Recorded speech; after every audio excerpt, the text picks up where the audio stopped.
North Korea has joined in the fight of condemning America for the actions taking place in Ferguson, Missouri. Many countries around the world view the action taken by law enforcement and the American government as being inhumane and wonder if the UN will take action. Here is what Melissa Perry had to say about it on The Meltdown. In the past decade alone, January 24th, 2004, Timothy Stansbury, Brooklyn, New York, unarmed. November 25th, 2006, Sean Bell, Queens, New York, unarmed. January 1, 2009, Oscar Grant, Oakland, California, unarmed. January 29th, 2010, Aaron Campbell, Portland, Oregon, unarmed. July 18th, 2011, Alonzo Ashley, Denver, Colorado, unarmed.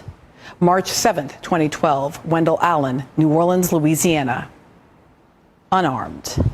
September 14th, 2013, Jonathan Farrell, Charlotte, North Carolina, unarmed.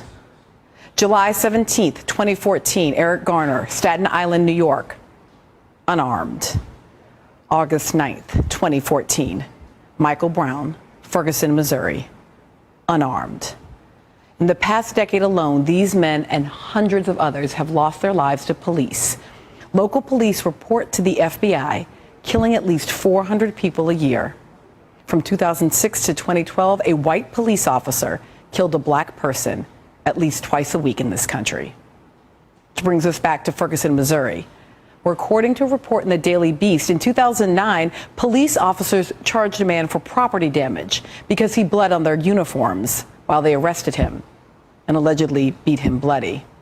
Ferguson, Missouri, where it took 6 days to release the name of an officer who shot an unarmed teenager to death. Ferguson, Missouri, where police released images of someone who might be Michael Brown involved in a store robbery, and then hours later said the robbery had nothing to do with why Michael Brown was stopped by the police officer who killed him.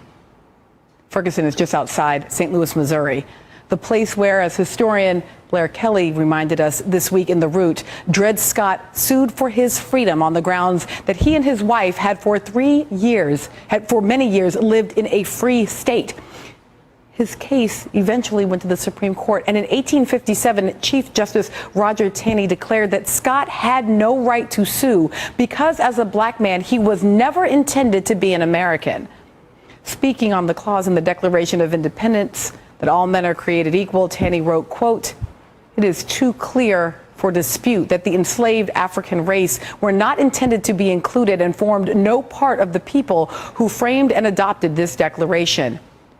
And he went on to say that black men had no rights which the white man was bound to respect. No rights which the white man was bound to respect. No rights which the white man was bound to respect. No rights which the white man was bound to respect.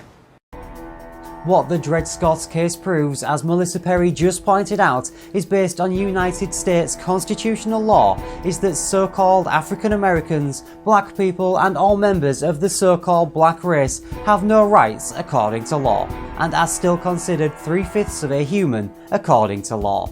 Now, slavery is unlawful and has been condemned by the American government, but voluntary slavery is 100% legal, and by tricking the masses of so-called black Americans to agree to claim to be African American and black, they have agreed to have privileges as opposed to rights, and all slaves, according to those laws, were considered 3/5 human.